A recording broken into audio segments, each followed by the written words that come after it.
안녕하세요. 매일매일 운동하기를 실천하고 있는 동타원 고입니다. 운동을 하겠습니다. 오늘은 2월 27일 백신 접종 시작했죠. 드디어 우리나라도 백신 접종 시작했습니다.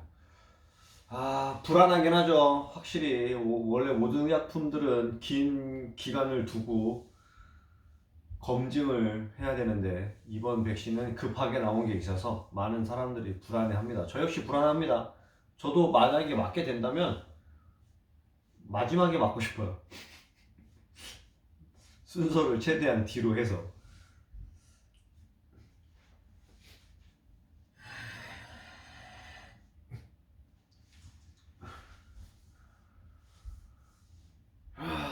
자, 운동하겠습니다.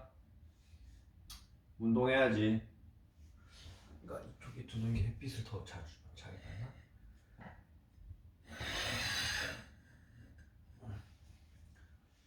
지금 스트레칭 조금 하고 오늘은 버피 한번 해보려고요. 그 제 유튜브에서 맨날 저한테 좋아요를 눌러주시는 분이 계시는데 그분이 버피 테스트를 매일은 모르겠고 하시는 분이에요. 1억 개가 목표인가? 오늘 한번 저도 버피 한번 해보려고 합니다. 땀이 엄청나겠죠? 자, 일단 운동할 땐 역시 CNN이죠. Why do you think it's important to do what you did today? I'm Robin Kono in Atlanta, and this is CNN. I'm Christy Lustau in Shanghai, and this is CNN.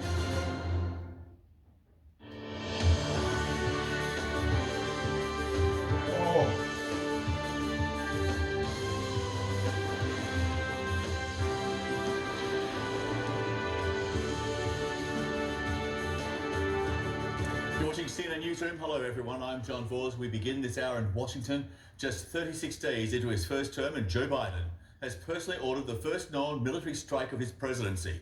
The targets were Iranian-backed Iraqi militia based in eastern Syria, which, according to the Pentagon, were behind at least 3 separate attacks on U.S. assets in Iraq.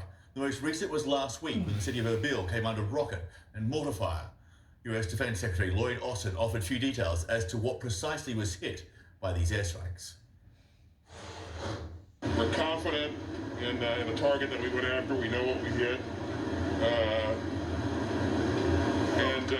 And we're confident that that target was being used by the same Shia militia that conducted the strikes.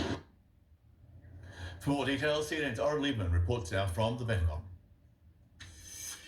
The airstrike against a site in eastern Syria along the Iraq-Syria border is the first known military action under President Joe Biden. Secretary of Defense Lloyd Austin said it was his recommendation, and then Biden gave the final authorization for the strikes on Thursday morning. A U.S. official familiar with the strikes said up to a handful of militants were killed in that airstrike.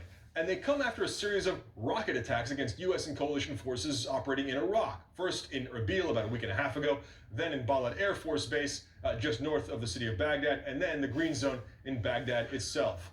Austin said that part of the messaging here, and Pentagon spokesman John Kirby backed this up, was first that there will be a response to these rocket attacks, and second, to deter future rocket attacks. Austin made it clear that they're confident that it was Iranian-backed Shia militias that were operating in these sites that were struck by the U.S. Air Force, and it was those same militias responsible for the rocket attacks. Up until now, the U.S. hadn't attributed the rocket attacks to anyone, but now pinpointing it on Iranian-backed Shia militias and more broadly holding Iran responsible for the actions of its proxies in Syria and in Iraq. This comes at a crucial time for the Biden administration when it comes to Iran, as it tries to figure out what to do and how to work diplomatically about Iran's nuclear program, also signaling that it wants to broaden out the agreement to include Iran's ballistic missiles and Iran's actions in the region. Oren Lieberman, CNN, the Pentagon. Live to Baghdad now, where CNN senior international correspondent Awa Damon is standing by. And Awa, the US president, the Iraqi prime minister, spoke by phone on Tuesday.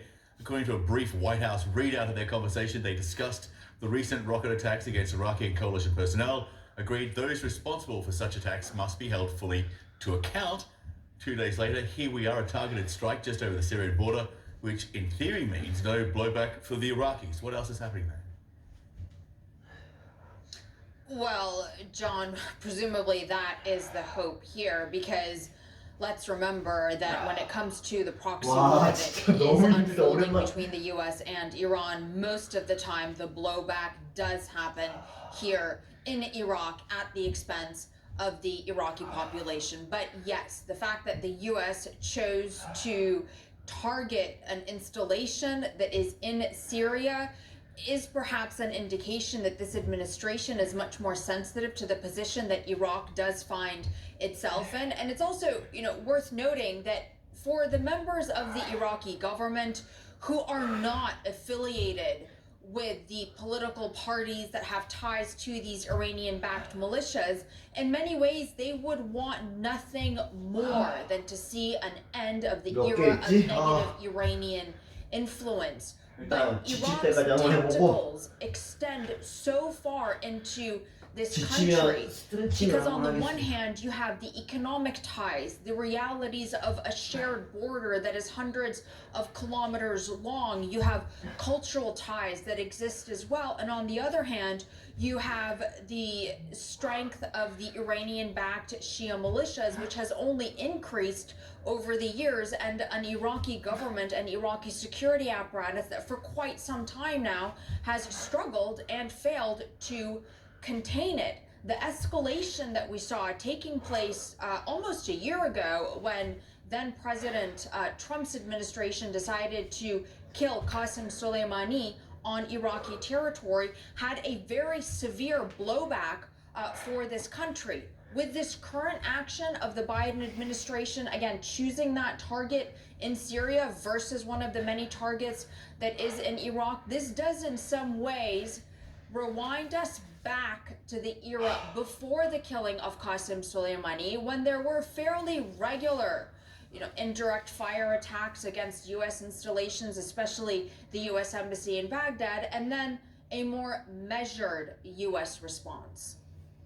Well, thank you. Damon, who has reported extensively from Baghdad for many years. Thank you, appreciate being with us. With us now from Washington, CNN military analyst and retired U.S. Air Force Colonel Cedric Latham. Colonel, thank you for staying up and being with us. You bet, John. It's always good to be with you. Thank you, sir. Well, the Pentagon reportedly offered Biden a range of options. He went for the less aggressive approach. There is reporting out there that says the strikes were a relatively small, carefully calibrated military response. U.S. fighter jets dropping 7 500-pound bombs on a small cluster of buildings at an unofficial crossing at the Syria-Iraqi border used to smuggle weapons as well as fighters. So talk to the strategy here in terms of sending a clear message to Iran that they are responsible for the militia they back, while at the same time not risking a major escalation. So, John, what the U.S. administration seems to have done in this particular case is send a message. They're sending a message to two basic audiences that are adversaries of the United States. First of all, the Iranians, letting them know that any action that they do will get a U.S. response. And the second audience on the adversarial side, of course, are the Iranian-backed militias like Kataib Hezbollah, as an example. And those militias, acting as Iranian proxies, have been responsible, according to most U.S. intelligence reporting, for a lot of the attacks against U.S. installations, U.S. personnel. And this is basically a message-sending operation and letting them know that we could escalate our responses should need arise to do so. I mean, they described this as a small, calculated response, 500-pound bombs. I mean, that is still a lot of firepower when there's 7 of them being dropped in a small area. So we're waiting for a battle damage assessment to come in. But from your opinion, from the targets that were hit, the weaponry that was used, would this have done a significant amount of damage to put these militias out of business, at least for a significant amount of time? Yes, if the targets are perfectly calibrated, and they usually are, selected very carefully, then anything that would go through that area, and it looks like it was a border control post or some kind of area where perhaps they would have administrative functions in that particular location, those would be disrupted considerably for quite a few days. Of course, these militias are very adept at working around U.S. airstrikes and U.S. offensive operations of every type, but it still is quite a message. And like you said, with that kind of weaponry, it does send a message, and you can definitely feel it when you're in that area. Earlier this week, the White House did warn of retaliation for those rocket attacks on U.S. assets in Iraq. Listen to this. We do hold Iran accountable for the actions of their proxies. And of course, we reserve the right to respond in a manner and at a time of our choosing. It might not be a red line, but is this the Biden administration, I guess, establishing boundaries for Tehran, if you like? Yes, I think so. John, when you look at the way Jen Psaki made that statement, and the fact that she was basically saying, you can go up to a certain point. We won't tell you exactly what that point is, but if you cross that line, we will definitely respond to you. And that is what we're seeing here. And I think the Biden administration is reserving its most aggressive responses for more aggressive attacks from the Iranian-backed militias or from Iran itself. So these are messages that are being sent very carefully. The Biden administration doesn't want to risk harming civilians. It doesn't want to risk harming non-combatants of any type. But it will go after these militias, and it will go after the Iranians. And the message is pretty loud and clear from my standpoint. There's also the separate issue, but related, of the Iranian nuclear deal, which the Trump administration withdrew the United States from, and there is now talk of trying to get this deal back on track.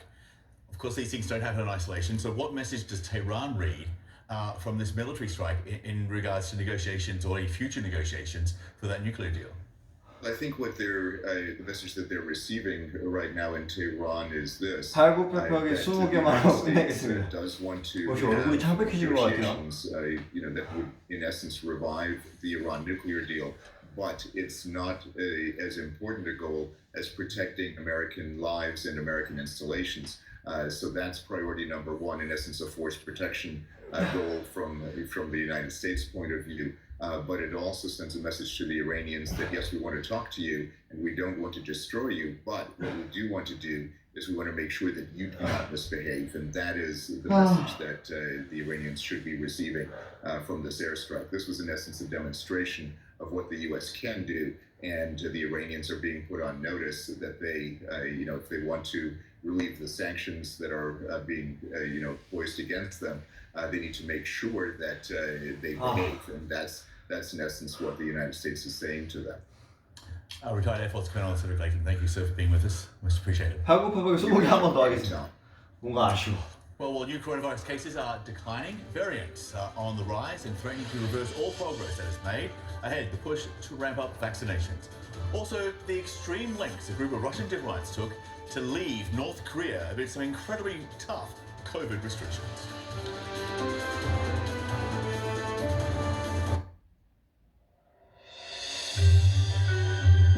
By plane from Tokyo, Tsuruoka in Yamagata Prefecture is nature-rich and well-known as a trove of culinary ingredients.